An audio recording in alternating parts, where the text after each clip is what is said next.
Hey, you want to watch some TV or something? Skip it.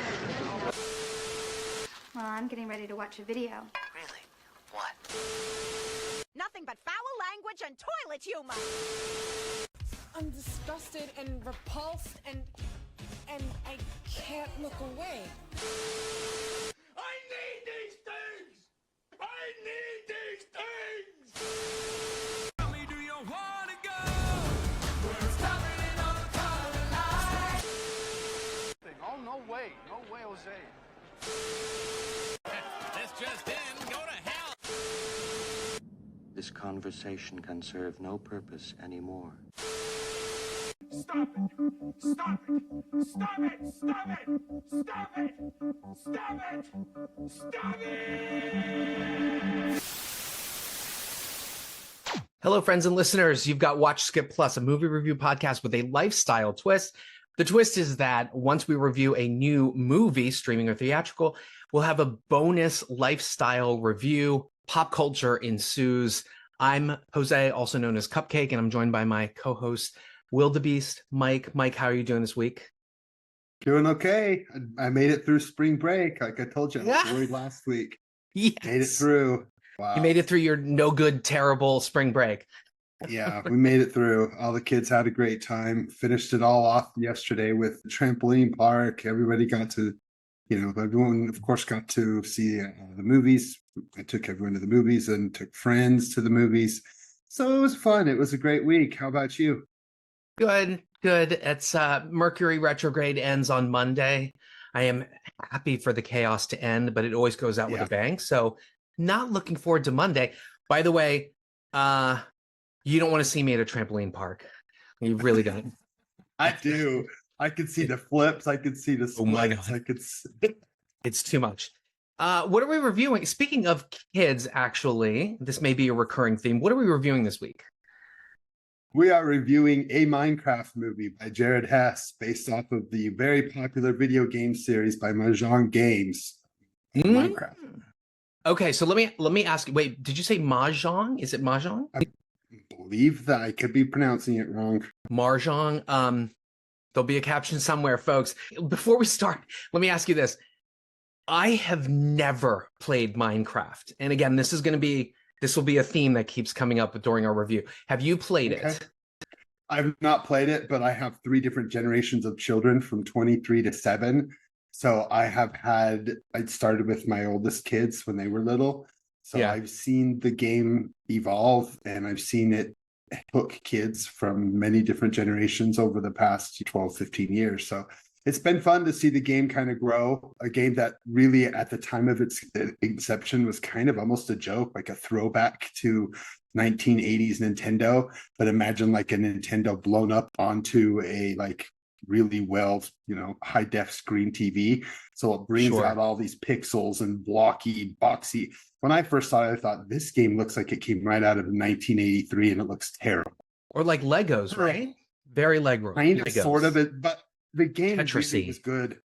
It's an open world game where people are allowed to build their own world, which when we get in the film, the first few minutes talks about that, how Steve is there to build the world. But yeah, it's an open world creative game that allows people to mine materials and then craft said materials, thus Minecraft.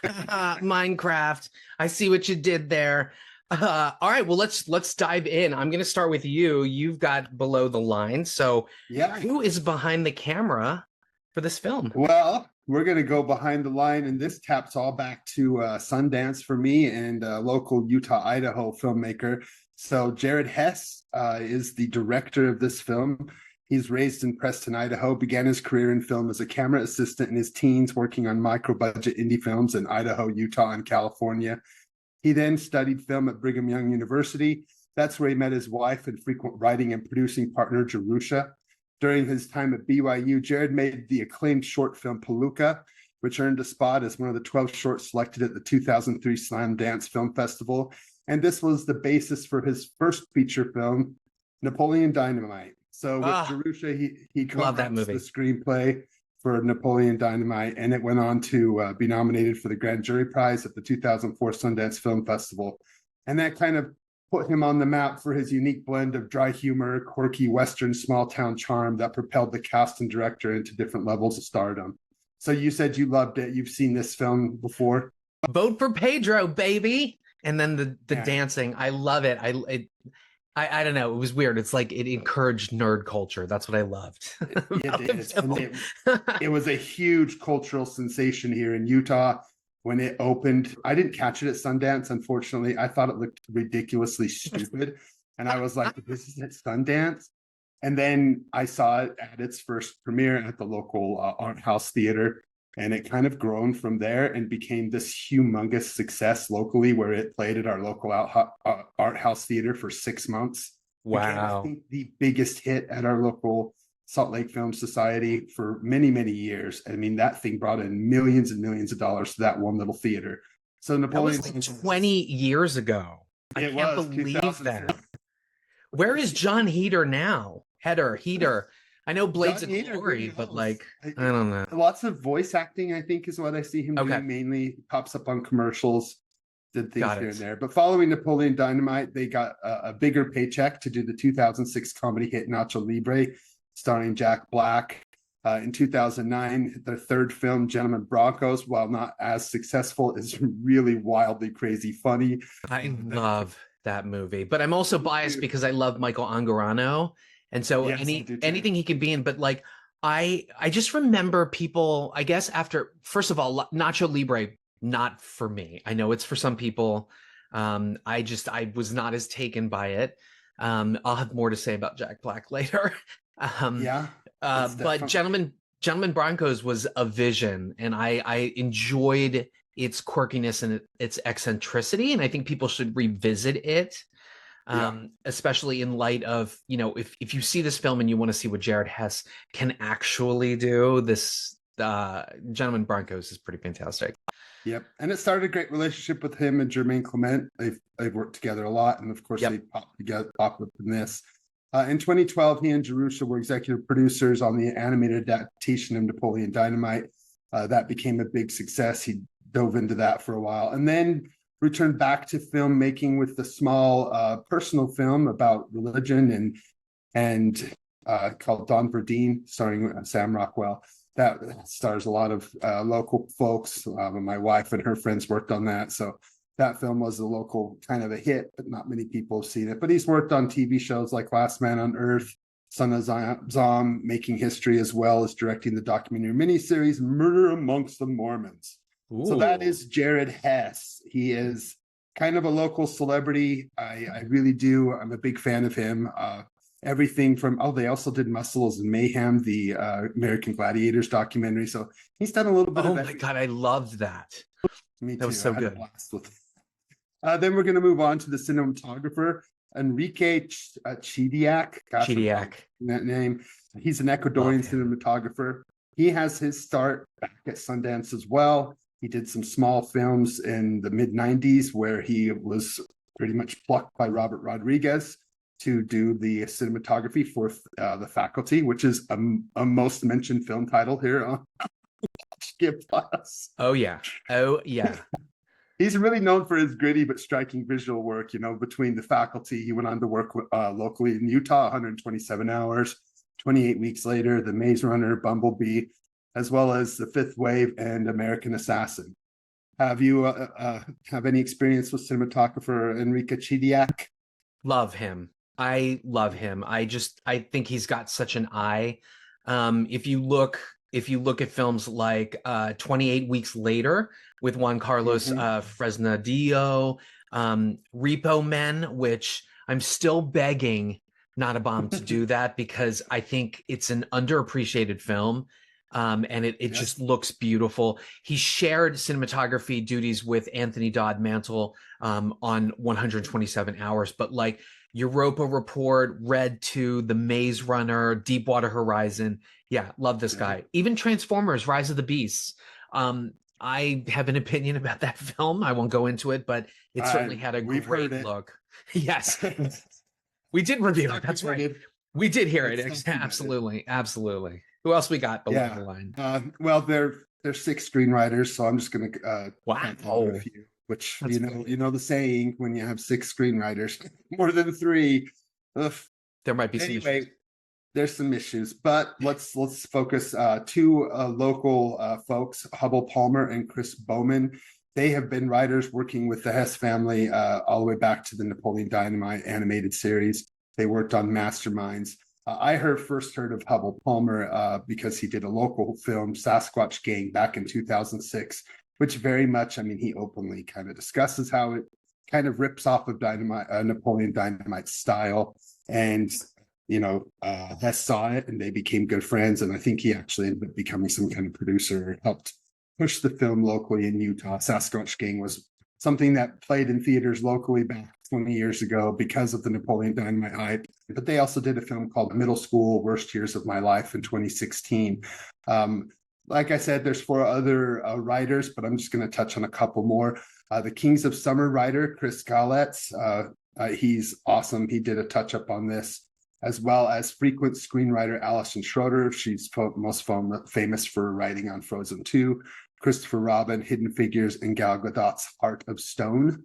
Then we're going to move on to production design. Man, and the one thing this movie is beautiful to look at, and they really did do some great work here. So production design was led by New Zealand Grant Major, and also art department lead Simon Bright. They both frequently worked together with Peter Jackson on King Kong, as well as the Hobbit and Lord of the Rings films, as well as the Meg and Disney's Mulan remake, as well as many others.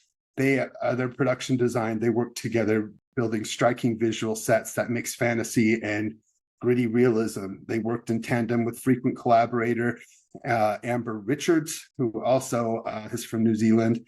She's in the art department as well, has worked with them on Meg, Mulan, Power of the Dog, Mission Impossible Fallout, and the Avatar sequel. Finally, we're going to top it off with music by Mark Mothersbaugh, the lead singer and writer for new wave pop band Devo. But for many, he's most known for making the theme song to Rugrats. I mean, that song is in everyone's head consistently. Yes. Got his film start with Revenge of the Nerds 2 and Slaughterhouse Rock, and has gone on to literally work on hundreds of television and film over the last 30 years. So everybody knows Mark Mothersbaugh, right? Absolutely. Very cool. That's it for Behind the Line. We're going to go to you for the cast, unless there's someone else you want to mention from Behind the Line. No, I think that was good. Thank you for mentioning Chris Gaeta. Kings of Summer is what a fantastic film. Gaeta. I don't know why I said Galetz. Gosh. Or Gaeta. It's all good. But Kings of Summer, fantastic. Introduced the world to Moses Arias, a gentleman named Nick Robinson, who we all know now, loves Simon, and then Gabriel Basso, who just has shot to fame with Netflix's The Night Agent. So, but yeah, the production designer, absolutely fantastic. I mean, they tackled the live action Cowboy Bebop, X-Men Apocalypse. There's a great New Zealand film called The Deadlands, kind of like Apocalypto. Green Lantern, they were production designers on that. So yeah, really, really great eye. Okay, so let's get to our cast. It's interesting to look at who got top billing. Jason Momoa is our lead. He is a native Hawaiian. His striking good looks come from the fact that he has German, Irish, and Pawnee in his background. So Pawnee, those are the indigenous people of the Great Plains of Nebraska, Kansas, and Oklahoma. So Momoa started in Baywatch, Hawaii, as Ronan Dex. If you look at him in that series, he looks so different. I mean, he's like lean and he looks so young. He's got short hair. And I was just like, why does this guy look familiar? Anyway, he's been on other genre shows, but really 2011 was his sort of breakthrough where he pierced the pop culture veil. He was on Game of Thrones as Khal Drogo, and he was in the reboot of Conan, which is much better than most people say. I will say this. And then he became Aquaman, and then that's all she wrote. Next thing you know, Jason Momoa was everything everywhere all at once. It was Jason Momoa. Everybody loves him. I love him. He's cropped up in Dune, Fast X. Quite honestly, he's the only thing good about Fast X. His performance in that film, it's too bad that the movie actually sucks. A friend of mine comment all the time about how Fast X feels like it's 3 different movies, and about 2 of them stink. And there's really only one good movie going on, and it's the movie starring Jason Momoa. He's been in a lot of other films, if you've been paying attention. Bullet to the Head with Sylvester Stallone, which I love. Braven, Wolves, where he played a werewolf. I mean, is that typecasting? I don't know, but he's currently on 2. He's currently on 1 Apple TV show and 1 upcoming. So the popular one is called C. I've never seen this, but my friend Tanya is obsessed with it. It's apparently about like people who are born blind, I guess, but there's a lot of like fighting and like Game of Thronery. And then interestingly enough, later this year, we're going to get something called Chief of War, that Momoa, I believe, executive produced, created, and stars in.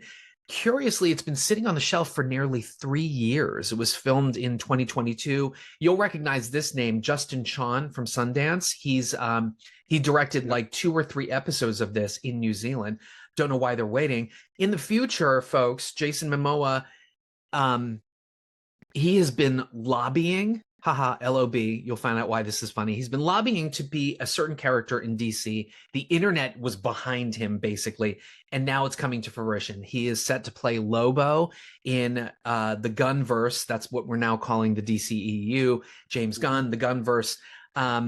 Supergirl World of Tomorrow. So we can look forward to that. Our next star is Jack Black. Birth name is Thomas Jacob Black. I'm not sure where the Jack comes from. Maybe Jacob, I guess. He's part Russian Jew, which explains why I'm very much attracted to him. Polish, German, English, Irish, Scottish. He's like the total mix. So dude has been everywhere since dropping out of his 2nd year at UCLA. He has been in TV, dramatic roles, mostly comedy. That's his bent, obviously. I remember him from X-Files season 2, the DPO episode, where his friend could like control electricity. Giovanni Ribisi was the co-star in that episode as well. But he broke out in 2000's High Fidelity that led to starring lead roles in Shallow Hal, Orange County. Broke out, best known probably for 2003's School of Rock, which not only fronted, I guess, School of Rock franchise, but also became a Broadway musical. I mean, it was a sensation. So again, he's had his share of bombs and a career resurgence, not unlike Nicolas Cage in some ways. He's like he's out, he's in and out. But what I love about Jack Black is that he can be in tentpoles. So we've got King Kong, we've got Jumanji. He can be in indies. You mentioned Nacho Libre. But then he also really does love doing kids stuff, right? So we've got Goosebumps, Kung Fu Panda. He was brilliant in Super Mario Brothers, which we also reviewed, House with a Clock in the Walls. And not only that, but he's a YouTube channel guy. He runs the Jablinski Games channel, which I have not seen yet. But he's also the lead vocalist for Tenacious D, and that's a band that he formed in 1994 with his friend Kyle Gass. Unfortunately, I think the band is now officially dead after Gass may or may not have said something politically incorrect after the Trump assassination. And so Black put a pin in all of that and it's gone. But anyway. Well, rumors are they're going to restart. Rumors are let's hope. Just lay low. Yeah, just they make too much money. They make too much money on tour because they sell out. They do tours every couple of years. And everyone I know who's seen them live, so it's absolutely a blast. It's fun. Just I love that's really where I got my love for Jack Black is from Tenacious D. And they did a bunch of shorts that are like linked and then a film that's not quite as good. But I love the Tenacious D world. Absolutely. You know how I'm obsessed with like Showgirls, Charlie's Angels, and Madam Web? There are people who have that level of passion for Tenacious D. And you know, God bless him. Not that it's not my music, but I love them. So what do you think about Jason Momoa, Jack Black, your feelings? I like them both. I think that they're big slices of pop fun, both of them. Not great big range, but they're fun to see on screen. They chew up scenery. I mean, both of them are just fun to see. Yeah, they're kind of, it's interesting. They're kind of larger than life. They're larger than life people off screen. and they play larger than life characters on screen. And so it seems to fit, right? Like, I feel like seeing Jack Black and Jason Momoa, I feel like I could walk up to them and I instantly know their personality and what they would like. Yeah. You know? Okay, moving on. We've got Danielle Brooks. She's luminous and gorgeous. I'm always happy to see her on the screen, quite honestly. She hails from Georgia by way of South Carolina. She's an alumna of the Juilliard, class of 2011. Shout out to Juilliard. Although I don't know why I'm shouting out. I didn't go to Juilliard, but all the alumni of Juilliard are pretty fucking fantastic, folks. Okay, it's the Juilliard. It's the Harvard of acting, all right. But her breakthrough was as Tasty in Netflix's Orange is the New Black. She made her Broadway debut in 2015 as Sophia in The Color Purple. That nabbed her a Tony nomination, and then she would reprise the role in the film adaptation for which she got an Oscar nomination. She's so good in it. She was really, really good. A huge bright spot in that film. I'm not dogging the film. I guess I just prefer the Spielberg version. But yeah, absolutely great. That role in particular also nominated her for an Oscar, a BAFTA, and a Golden Globe. She went on to play legendary gospel singer Mahalia Jackson in a TV biopic, nominated for an Emmy. Only this time, she was an EP for that particular television movie. She hosts Netflix Instant Dream Home, a reality show for which she was nominated for a Daytime Emmy Award. Recently, she appeared in the DC Gunverse. We keep returning to this Peacemaker series. And she returned to Broadway in August Wilson's The Piano Lesson, for which she also received a Drama Desk Award nomination. Her husband is also gorgeous, so feel free to take a look at the picture that I'm posting. Okay, Emma, any thoughts on Brooks? I think she's great, and she was wonderful in this. Yeah. Awesome. Now we've got two newcomers, very, very young actors. Emma Myers, she's of Greek ancestry. She's so cute as a button. She started on AMC's The Glades, which is it's like a crime series set in Florida. Kind of got lost in the shuffle, I think, but it also stars one of the most perfect looking men in the world, Matt Passmore from Australia. Emma Myers' breakthrough was on Netflix's Wednesday. She plays Enid Sinclair. Wednesday's roommate. I don't think I want to ruin her character unless we all know who her character is. Anyway, let's just say there's something supernatural and fun about her. She was also in something called Netflix's Family Switch with Jennifer Garner. I don't know why I missed this movie. So fun. Because I love Jennifer Garner. It was good. It's not good, but it's a lot of fun for a kid's movie. And she goes all out in it. She just has, I love what she's been doing with these like kids Netflix movies. She just goes balls to the wall with it, and she really goes all out in that. You would love it because you've never seen her so freaking crazy as she is in that. Nice. And so Emma Myers is blowing up, right? She's got this movie. Yeah. She has season renewals for Wednesday. She's also the lead in Good Girl's Guide to Murder, which also got renewed as well.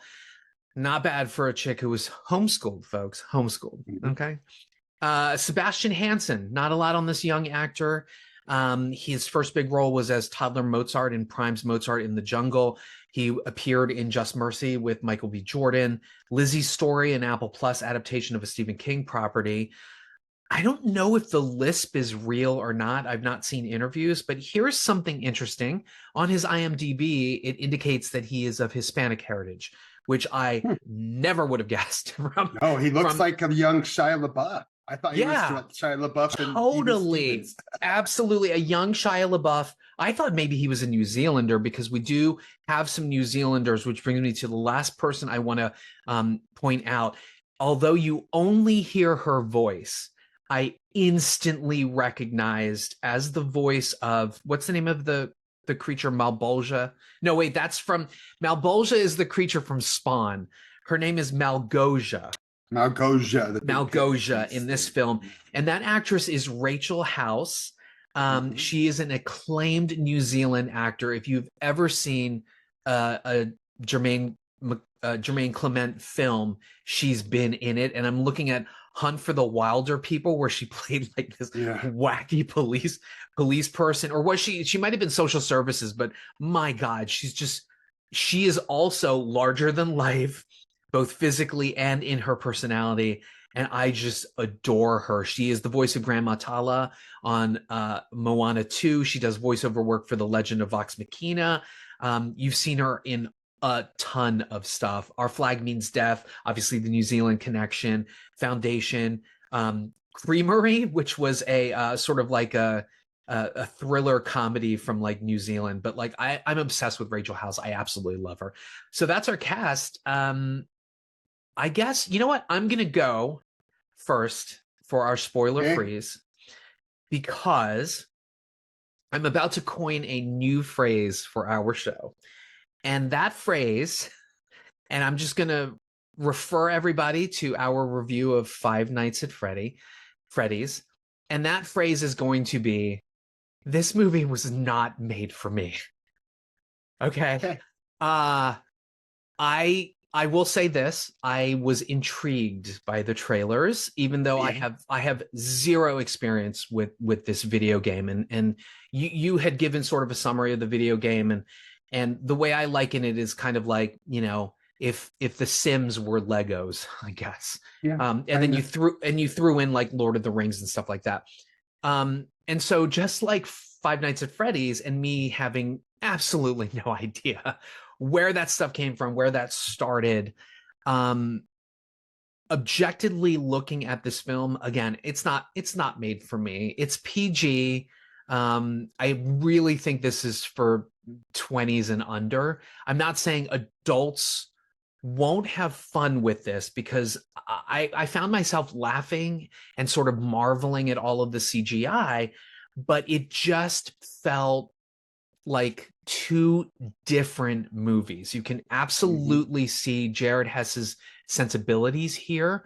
And I think I read somewhere that they pretty much improvised the script, that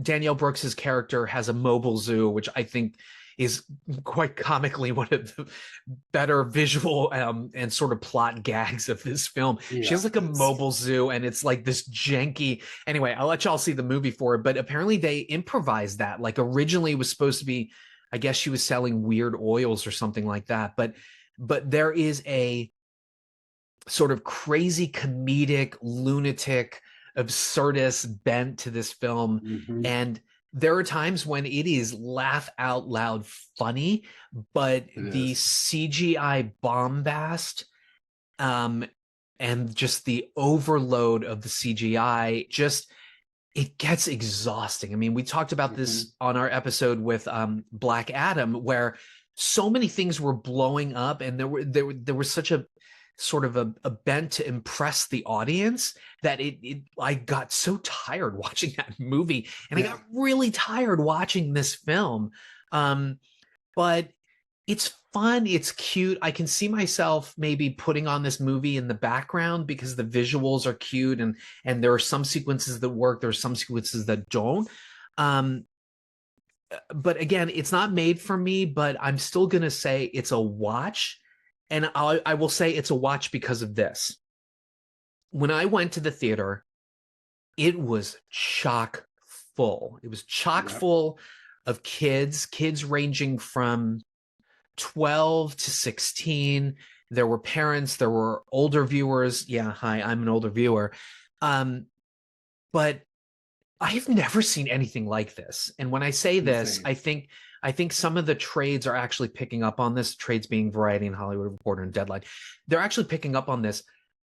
It's a Friday and the movie had just come out, but these kids are shouting the lines at the film. Yeah. They're like, I am Steve. And I was like, what, where am I? Am I at a Rocky Horror Show? Like, and they're yelling out certain things, and people are showing up. There apparently there's a nod to somebody named Technoblade, who was a purveyor, not a purveyor, YouTuber. But a YouTuber and player of this, who unfortunately passed away. There's a nod to him, which I would never get. And that's why I'm saying this movie, it's not made for me, but I have never seen kids gleefully like yell at the screen, talk at the screen, say the lines as they're coming out, Yeah. sing along to Chicken Chicken Lava or whatever the fuck that song was. I was like, the two Hispanic stoners sitting next to me were singing that song. I was like, where am I?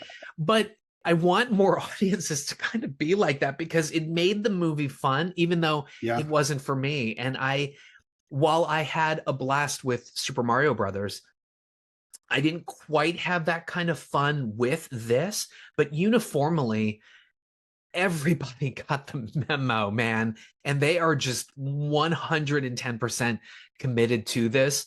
I jokingly called Jason Momoa's look in this film like they merged Colt Seavers and Jody from the Fall Guy. They merged them together. But the more I was watching this, I was like, okay, clearly he's Napoleon Dynamite meets Macho Man. Randy Savage or whatever. But again, some of this, I question why some things were put into this film, because they're not for kids. This sort of like journey of self-identity and Momoa's character, I think they would work in the context of A Gentleman Broncos, but mixed in with Minecraft, there are some segments where maybe that adult stuff moves a little too long. But man, that world is fun, that they've created. But I guess, I don't know, I'm just being the yelling at the clouds kind of person. Nothing's really explained about the rules of this, or how you build things, or why you put the matrix in there and then you slam the hammer and then you get something out of it. Nothing's explained. And, you know, I guess I didn't get the memo and I was supposed to just go with it, but it didn't work for me. It's not made for me, but what a blast watching these kids have fun. I have to tell you, that's what movies really should be. And I kind of came out of the movie exhausted, and I was like, I hope this fucking bombs so I don't have to see any more of these movies. But it is killing it at the box office. And before I segue to your spoiler free, I want to say this. I love Jack Black. I really do. I think he's really sexy. They call him a roundling in this. He really is round. He's gained quite some weight, right? I really love him. I think he's gorgeous. I think he's very, very talented. I think I can only take Jack Black in very short spades. I mean, he's all googly eyed. I'm trying to figure out a way to explain his acting style. And the only way I can say this is he appears to be eating voraciously every word of his dialogue, right? Like he's like, and then we go to the, and then he's got like metal fingers, like instead of jazz hands, he's coining metal fingers or whatever. He's a bit too much for me. And this movie, again, it's not only bombastic and loud and big, but like somebody is screaming every 2 minutes. That was the other thing about the film. Like everybody just yells out and screams every 2 minutes. It felt like the Goonies, and no surprise, at the end of the film when they're singing, there's a Goonies poster in the background. I was like, of course, of fucking course. So again, not made for me, but it's a watch. How about you? I'm dying to hear what you thought. Jack Black's like the Vince Neil of Motley Crue. He just this little short fat dude who just screams all the time. Oh. Yeah. I mean, he's funny. I mean, for me, you said this wasn't made for you. This was 100% made for me, as the humor is very freaking much like Mountain West's Utah, Idaho humor. Taps into that Napoleon Dynamite. And if you caught all the Napoleon Dynamite winks, I mean, I had to mention the writers of the Napoleon Dynamite series involved. They wrote this very much with that in mind. The tater tot pizza, the shirt, the lidar, the lighter.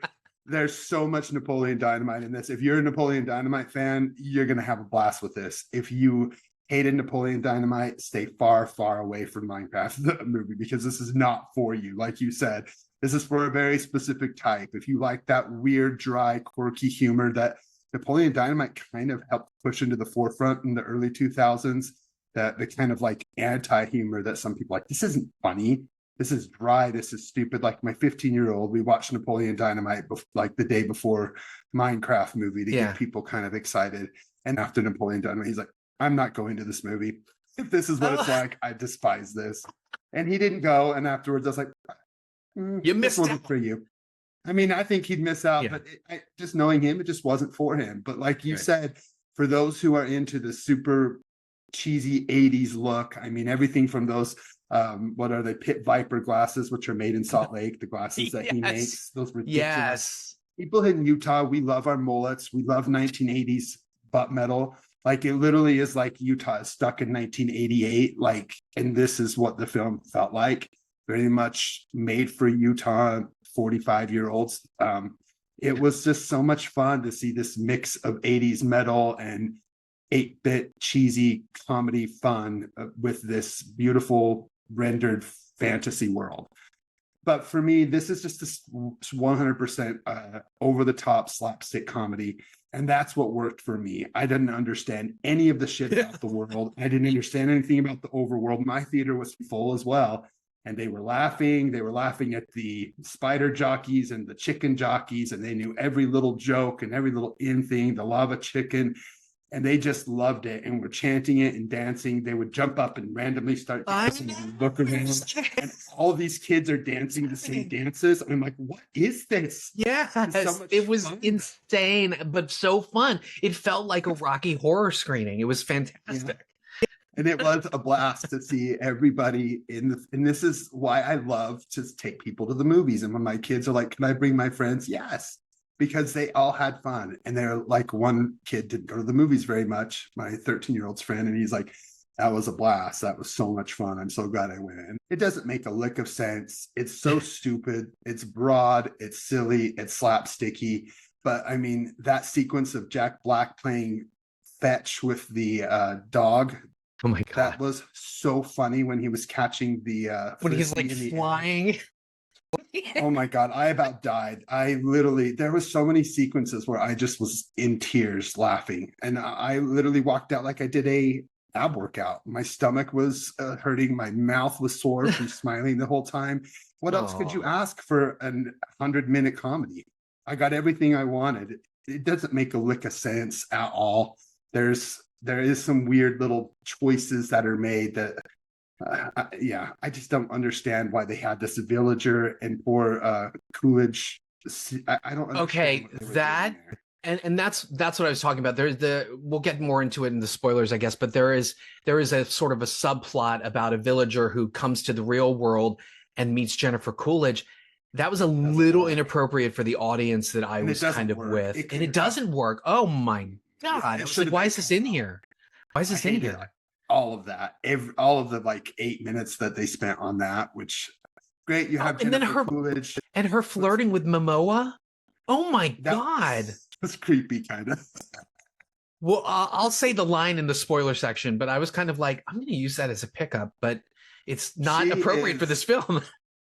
She's funny, but it does not fit the film. That I could have cut that right out. I mean, there's a lot of things that just don't fit, but overall, I'm with you. I'm going to say I'm a watch, more on the soft side, because this is not really made for us. It's not really made for adults, but I love that we could see a family film that is truly meant from age 3 to 103. Anybody can go to this and have fun. If you are you like this type of humor, you want to just go into the movies and laugh and feel that vibe of an event. This is an event movie for many people from age 25 to 5. This really is big for them. So it's exciting to see and being in theaters and be part of this movement and see it, even though you and I really, it's not made for us. It's fun to kind of just be a guest and see it on the big screen and feel the vibes and laugh. So for me, it's a soft watch, but don't try to make any sense of it. Don't do anything but go in wanting to have fun and laugh with your kids or friends. Bring as many people as you can, because that's really what this movie is meant for, is for just getting together and laughing with a group of people, 100 strangers. And what do we need now more than ever with recession coming down the line and the Great Depression Part 2? We need movies that will make us laugh. We need to get together and have fun with hundreds of strangers and not care about anything political or anything crappy. Just watch a big, beautiful, production in front of your eyes and just laugh. And that's what I did. I should probably mention that as video game adaptations go, one of the reasons why I think Five Nights at Freddy's didn't work for me was they really tried to flesh it out and make this convoluted, like J-horror-esque kind of like whatever. But they kind of got it right here. I mean, I'm not going to say it made me want to play the video game, but I was kind of like, I might give that a spin, you know? Yeah. So yeah. Okay. Watches. It's a huge success. I think it's like 125 million this weekend, something like that. And even worldwide, it's going insane. So I should probably mention Momoa is actually an EP on this as well. And I believe other producers are Mary Parent, who I think is Warner Brothers or Legendary or something. Poor Legendary. They're going bankrupt. And then Roy Lee, who's a big genre, sort of spearheads a lot of genre films. Okay, so if you have not seen Minecraft, we are certainly going to spoil it quicker than, I don't know, a block sheep gets eaten by those zombies. I was horrified by that scene where the zombies were eating the sheep. Anyway, we're going to spoil it in 3, 2, 1. So first of all, let me return to the Jennifer Coolidge like flirting thing where like I forget, like they'd said something like, oh, you're the trash man. And he's like, no, I'm the garbage man or something. And she goes, ooh, I'd put you in a bag and take me out to the curb or something like that. And I was like, whoa, I'm like, there were 12-year-olds present. Like, what are you doing? Put myself in a bag and let you take me to the curb. I believe that's what Lord. But then her like flirting with the person, and there's even a payoff with like a tag where she has learned the villagers' language, and so she's like, and they're saying like, I know. None of that works. I mean, none of it did. Oh my God. Like she hits him with the car, and then she's like, on paper, I'm sure it seemed funny on paper, and I'm sure in reads they were like, oh my gosh, this is going to be hilarious. It just didn't. Not even my kids thought that was funny. So I feel like this is where maybe Hess should have put his foot down and had some self-editing prowess or whatever. Yeah. Well, you mentioned the production design. I really loved the look of Momoa's store and just all of that shit that was in there. I'm like, I mean, let's be honest, we know collectors like this, do we not? Oh yes, we do. Yes. Momoa, Momoa, he's so good in this that I was actually rather surprised. I was expecting, I don't know what I was expecting, but he really fully formed his lunatic character. I mean, just the stuff of him, like his car breaking down at the wrong moment and him getting emotionally like crazed over it. He's really, really good in it, even if I hate that wig that he has on.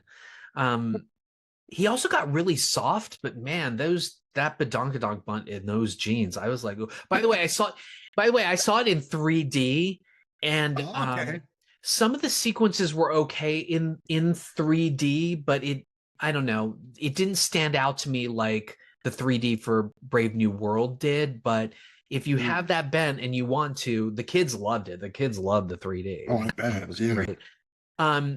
But again, some of that like self-identity, and then the kid sort of having Momoa as his mentor, even though he's trying to like basically get money from the kid because he's broke.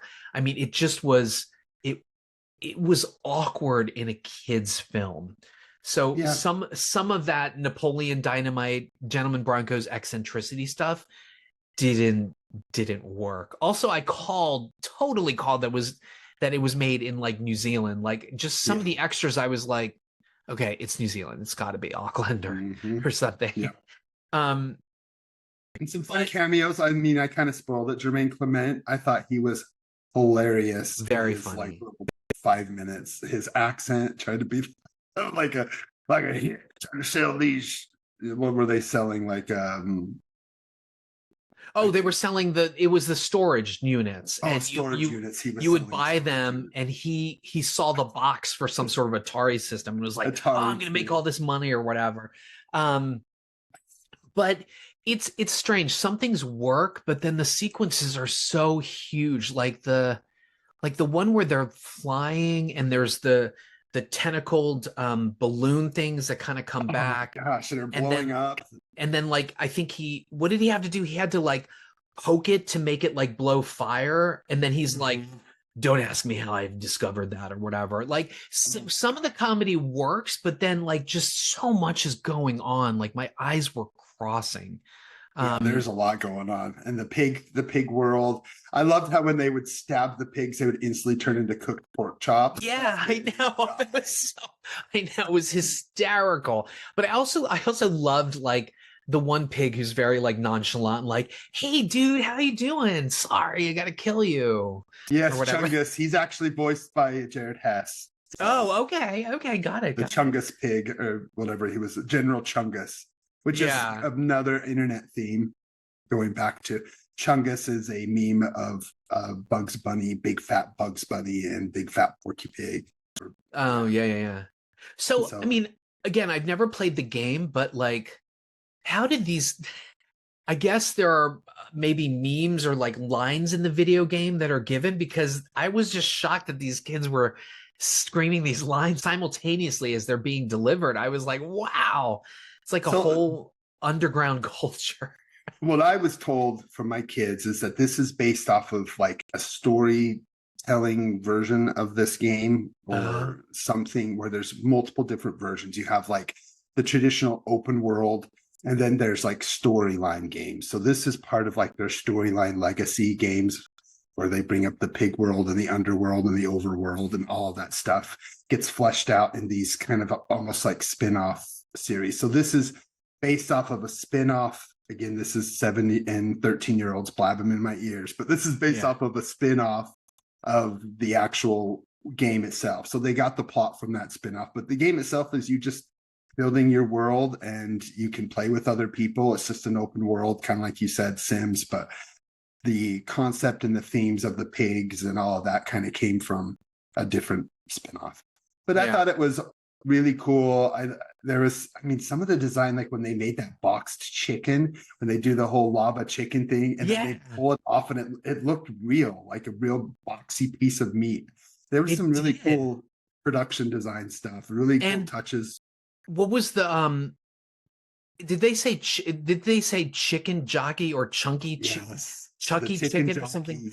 The little Frankenstein baby that's kicking Jason Momoa's ass. That is a huge thing for the fan base, or the jockeys. So they showed both the chicken jockeys and the spider jockeys. The skeletons ride the spiders, and the little mini zombie people ride the ride the chickens. I don't know. Again, it's visually funny. It really works for Jared Hess's type of humor, and the writers that he got involved, and the talent that he got involved. It's a kaleidoscope of colors and silliness, but none of it really matters in the end. It's just meant to be 100 minutes of fun for fans of the game, and for the parents who are bringing the fans with them. It works. I mean, I don't think we can really spoil anything more. If you're either going to enjoy this film or you're not. It's super silly. It's absurdist. It's too much at times, kind of like Ant-Man Quantumania, where I felt like, wow, I am just in this spinning, like weird CGI mesh. But let me ask you this. Like maybe we can blame I don't know why this keeps moving while I'm talking, like my fucking head. I don't know what's happening. But I remember when Zack Snyder's 300 came out, and then Sucker Punch, and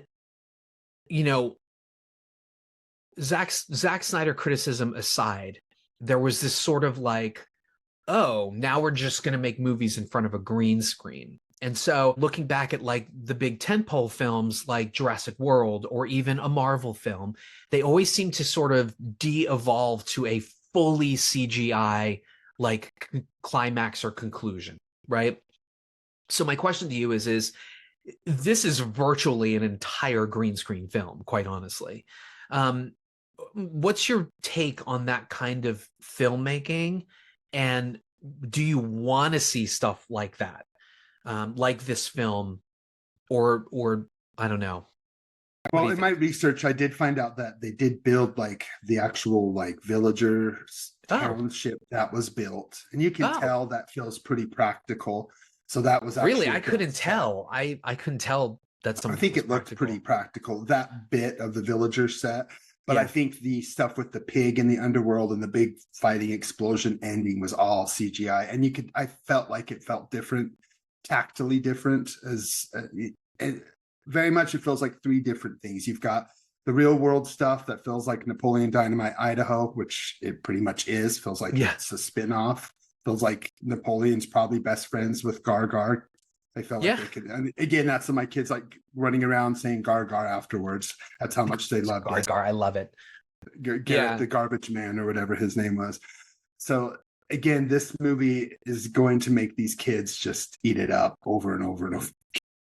I mean, I would say for an older audience, it's sort of fun to see with Minecraft these sort of references to things like, I mean, D&D or Legend of Zelda, maybe even Ray Harryhausen, right? Like we've got all these stuff attacking them, and it just feels like new agey or like new digital age versions of that. But I don't know, I worry about films that are solely generated with a green screen or what have you, right? Where it's not great, but it is where we're at. Just like we talked about with the CGI blood, we're not going to get as much like practical blood as we want. We're not going to get as much practical world.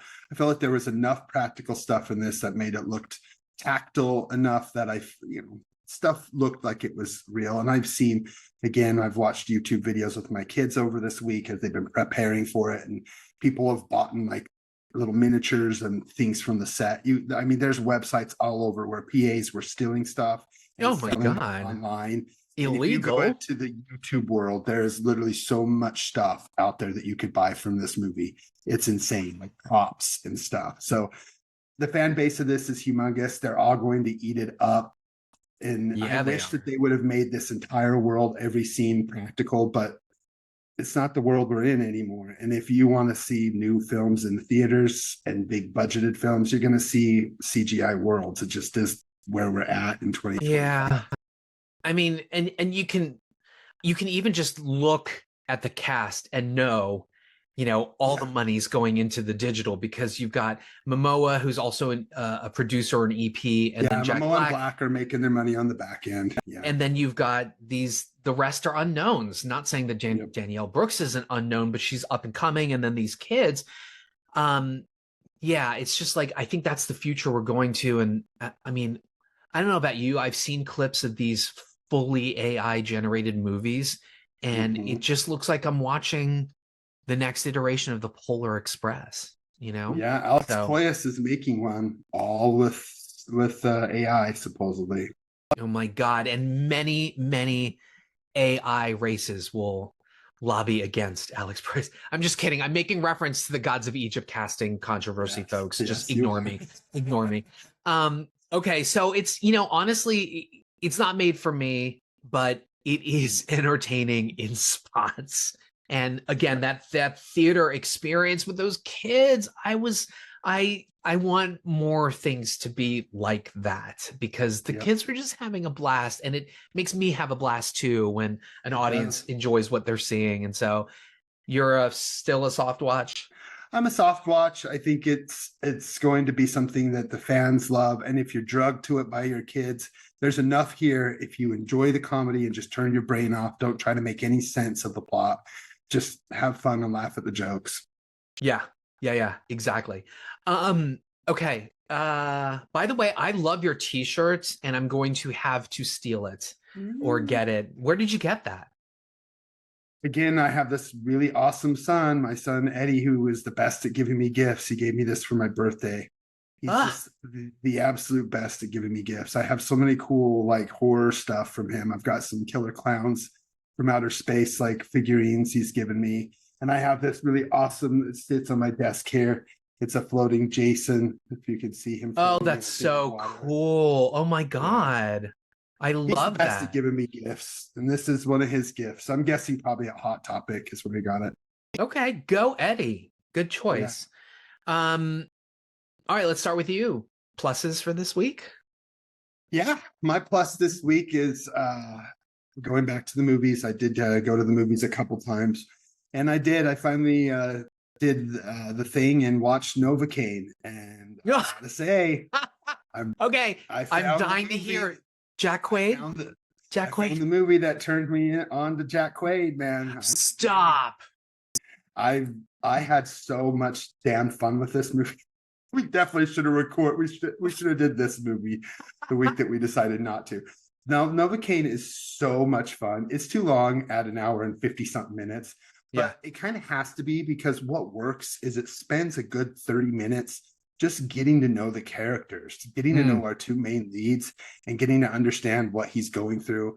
And unlike some of the other films and TV shows that he's in, where he kind of comes off schmirky and kind of fake, I really felt for this character who just wanted to live a life but felt so inhibited, because if you know the concept, basically he has a disorder that makes it so that he can't feel pain.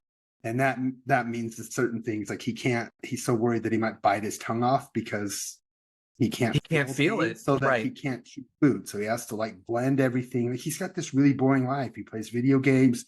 He's an assistant manager at a bank, and just kind of just lives this life of fear. And low risk. Yeah, very low risk. Meets this teller that works at the bank, and they kind of go on a date. And the time it spends like building their relationship.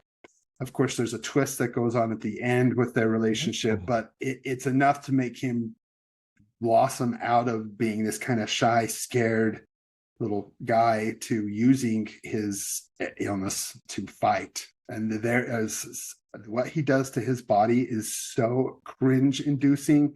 There's a scene where he's either going to be killed or has to pull a gun out of a boiling vat of fry oil, and he sticks his hand in it, and the way his hand continues to deteriorate throughout the film is just so grotesque. There are so many awesome effects in this movie. It's fast-paced, it's funny, it's gory, and we have another great villain turn by Ray Nicholson. I mean, this guy I love him. I am absolutely 100% on Ray Nicholson. Give me everything that he is in. I love him to death. Big head.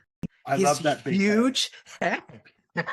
His head looks much smaller in this because he does it. Okay, so maybe he got some Novocaine and it shrunk.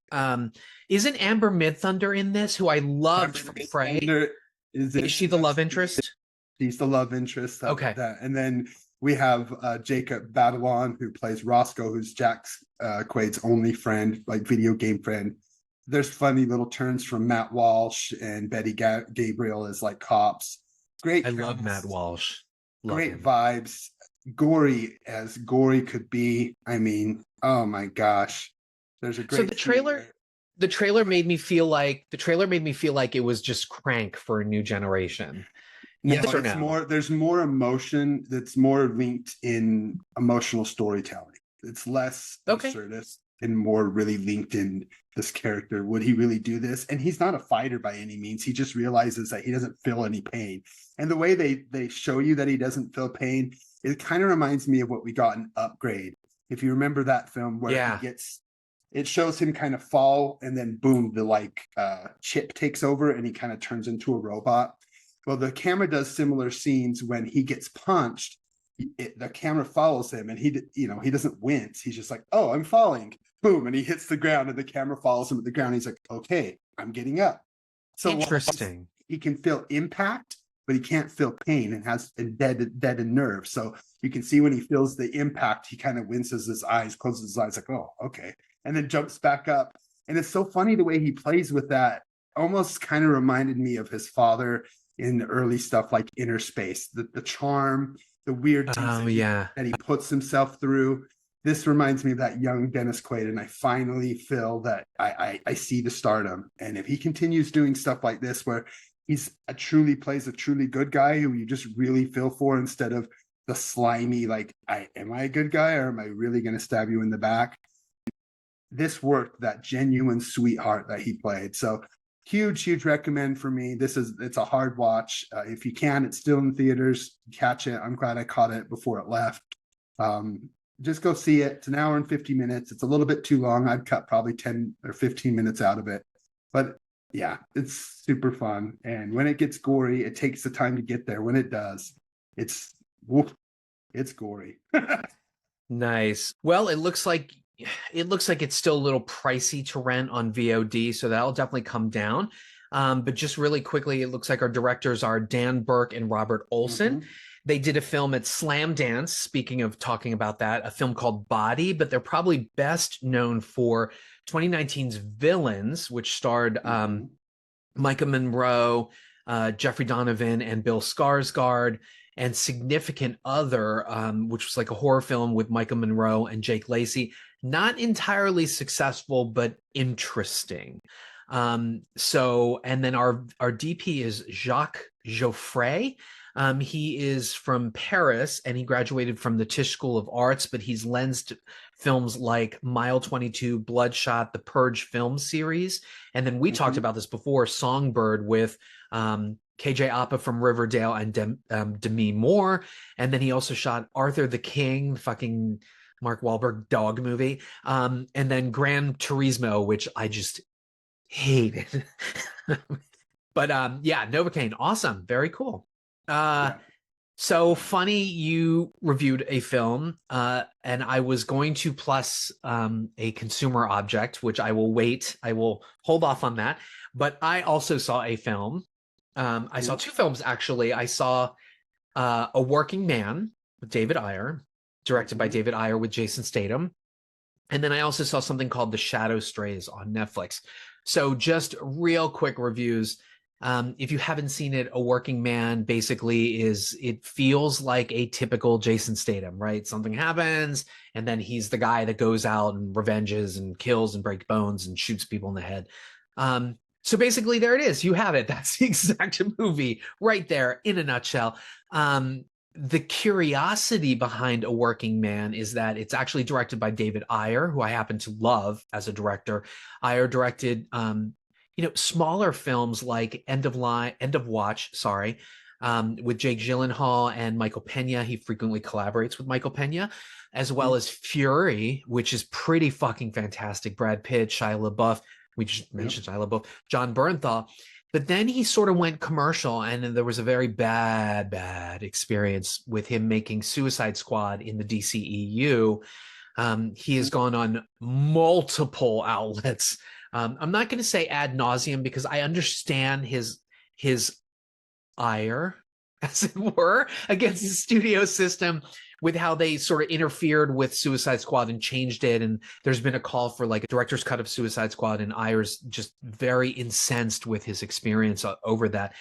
But Ayer and Statham made The Beekeeper, which I did not fucking like. Although I have to say they're making a sequel of it, and I'm kind of interested. My interest perked up because I don't know, maybe they could take it somewhere. But so Ayer directed this. He also co-wrote this with one Sylvester Stallone ?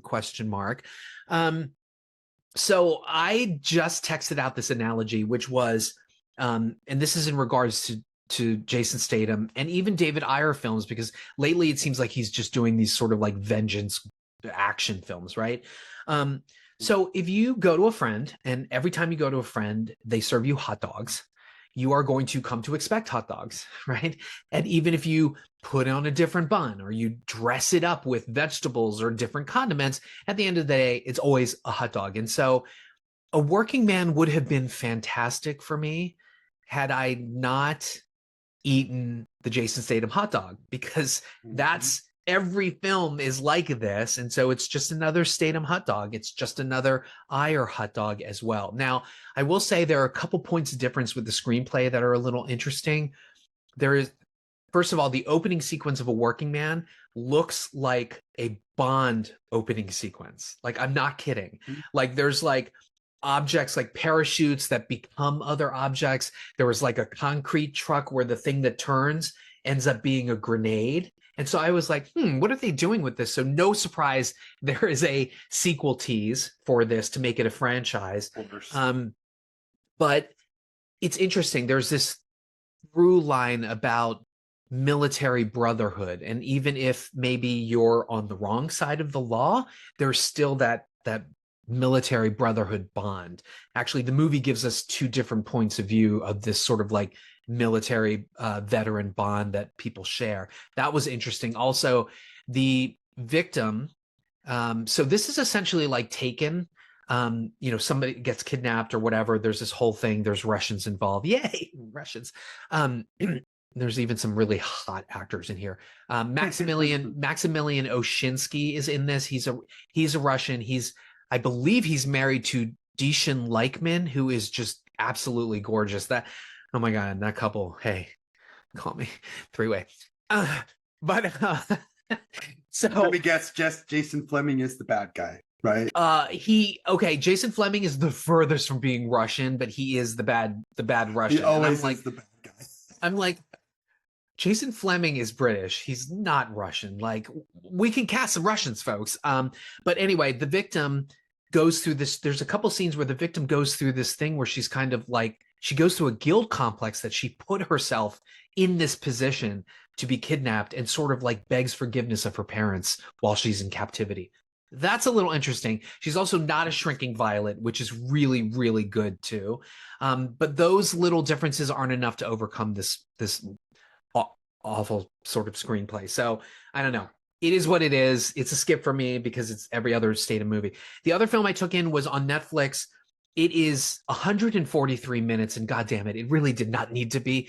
But so this is called The Shadow Strays. It's a 2024 Indonesian action crime thriller. It's directed by Timo Tjahjanto, and he is one of the Mo brothers, and he is behind films like Headshot, May the Devil Take You. I also thought maybe he was behind like The Night Comes for Us. Yeah, he was behind The Night Comes for Us. And if you've ever seen these films, they are essentially like The Raid.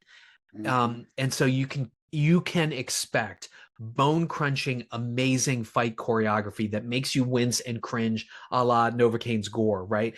And so I went into this completely blind. What I did not expect was this to be a girl power sort of thing.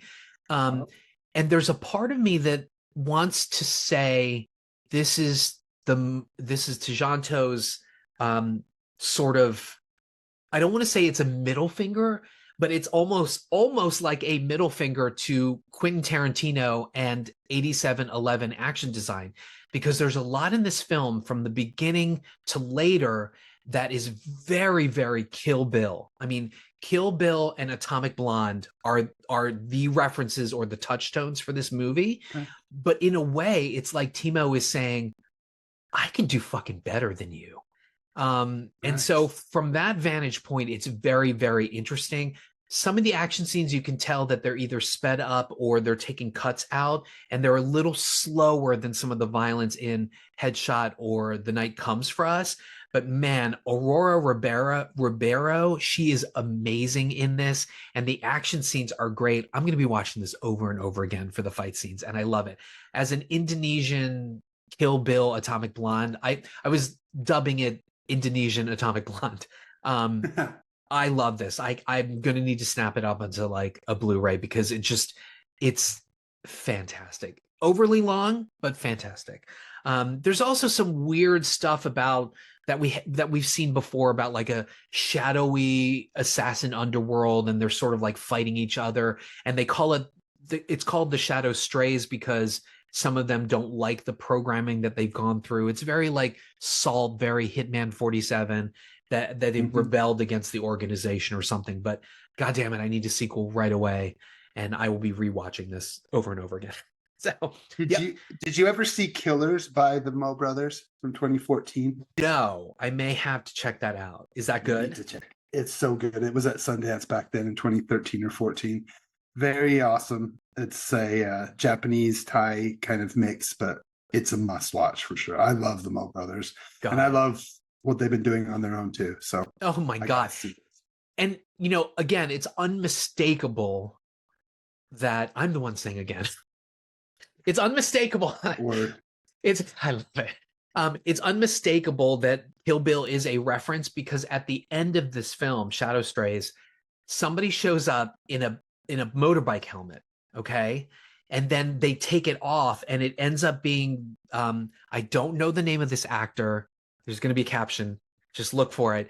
But he was in Boy Kills World. He was the Indonesian guy that trains Bill Skarsgård.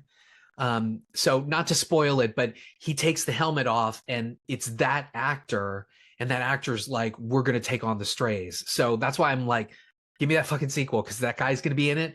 I'm all for it. He's an amazing martial artist. Yeah, so that's my plus. A Working Man, Skip, and Shadow Strays, watch. Yeah. Anything additional? That's it. So what are we going to do next week? What are we reviewing? So next week is kind of packed. It's April 11th, the weekend of April 11th. We've got Warfare. That is the new Alex Garland, who we appreciate. Check out our review on Civil War. Drop, which is from that's Christopher Landon, yeah? Who directed Freaky, yeah, and he produced Hard Eyes. The Amateur, which I just saw an expanded trailer for that, and it actually looks really good, although I'm starting to get weird, like, cross vibes, because John Bernthal is in that, and this film reminds me of The Accountant, but Bernthal's also in The Accountant too. And anyway, whatever. Listeners, if you have a strong preference, let us know. You can reach out to our socials. You can email us. We're on Facebook, Twitter, all of that, if I remember to do the social media posts. But let us know. I think it's down to Warfare, Drop, or The Amateur. But WillDaBeast, I think you have a choice. Which is it? I would go with Drop. Yeah. I've got to see what I've seen this trailer so many times. It's forced on us as much as the trailer from last year. Speak No Evil or whatever, that trailer just is. I've seen that Drop trailer probably 3,000 times. Yes, it's in front of every film that has been in theaters since probably November. So I've seen it nonstop. The trailer makes me think. I don't know. Anyway, it's fine. Red Eyes is what it makes me think. Maybe, yeah. But she's gorgeous. He's gorgeous. Brandon Schleener. So I'm up for it. I'm so ready. Do you remember Brandon Schleener was in Temple with that was written by Simon Barrett? It was like a horror film in set in Japan or whatever. I don't think I ever saw that one. Yeah, that was one of Schleener's first films, and I was like, this guy is so hot. Why isn't he working? And then suddenly he blew up. Like, he did a Glenn Powell, and he's like on Yellowstone now. He's got this movie. I think he's got something else coming up. I think he's more but whatever. It is what you might turn on Powell. I just turned on Jack Quaid, so you never know. You might end up liking him more. Don't give up faith. I didn't think I'd like Jack Quaid. I wouldn't kick Powell out of bed, okay? But I still don't think he can act, regardless of whether his mentor is Tom Cruise or not. I don't care. Y'all can have a lovemaking session, the two of you. I don't know. I need more from you, Glenn. I need more. So, okay. He needs more than you and Tom Cruise have making love. He needs more than that. By the way, we are making absurdist jokes. We are certainly not suggesting that Tom Cruise is fucking Glenn Powell. No. All right, outro. Here we go. We need to stop. We're just going to end this podcast before I get in trouble. So if you love us, you'll certainly love our Podfathers, A Gentleman's Guide to Midnight Cinema. They recently did No Safe Haven. The amazing character actor Wings Hauser unfortunately passed away. He's the father of actor Cole Hauser, who's on, you guys may know him as what's his name? What's the character's name? I don't know. On Yellowstone. Yeah, he's in Yellowstone. He married the crazy lady. He married the crazy lady, and they're going to have a spinoff show. I'm sorry. But yeah, so they reviewed No Safe Haven, Not a Bomb with Troy and Brad. They reviewed Movie 43, which is a notorious bomb, which I haven't seen yet. Isn't Captain Marvel in it? Everybody's in it, actually. Apparently, this cast is huge, right? It's huge. It's just a bunch of crude shorts spliced together. Yeah, a la, what is it? Amazon Women on the Moon, kind of like that. Exactly. Oh, wait, just like that. Like a Kentucky Fried Movie. And then Friends with Cinefits, don't have a new episode just yet, but that's our pod brother, Alex MC. He used to co-host, did 2024 actually. Watch Skip 2024 is when he came on. You will also love Night of the Living podcast, Wild Dream podcast, Death by DVD, Raiders of the podcast, Across the Pond. What are they doing this episode? They just did Salty About Craig's Vinegar, which was 4 films. They at the end of every month they do a 4-film special, and this was based off of Craig's Vinegar Syndrome collection. Oh. And they picked some doobies, man. Some doozies there. So it was really fun and interesting. Or doobies, if that's your thing. Yeah, I'm sure it increases the enjoyment of the Vinegar Syndrome films. Increase the enjoyment of the films that they interviewed. Madman was one of them. They tore up most of those, just old slasher films. Sweet. Oh, and then we have to talk about Caliber 9 from Outer Space. Rob reached out to us. I told him I wouldn't read his message, but he did reach out. He's a big listener. We might do a collab with him in the future. So awesome. Love Rob. Caliber 9 from Outer Space. You would love them if you also listen to us and you're looking for something similar. Backlook Cinema podcast with Zoe, our YouTube brother John Horgan, and now for something a little bit different, and the Feminine Critique. I'm going to eventually end up on and now for something a little bit different. We're still taking on Fearless with Jeff Bridges. Oh, good. That's part of the Jeff Bridges sort of like series that we're doing, spotlighting some of his underrated films. All right, parting thoughts, WillDaBeast. Like I always say, take your kids to the movies, and if you have kids, go see Minecraft. You will see why I say it every week. It's just a joy. This episode goes back to what we've been saying. Take your family, take your kids to the movies and enjoy exhibition. Support exhibition, save physical media, and as always, be kind, be open, be vulnerable. That's where the art is. And that actually is the message of Minecraft, right? We can build together and we can get along and we can love each other. All right. See you next week for drop or something, maybe? Yep. Let us know. Let us know. Bye.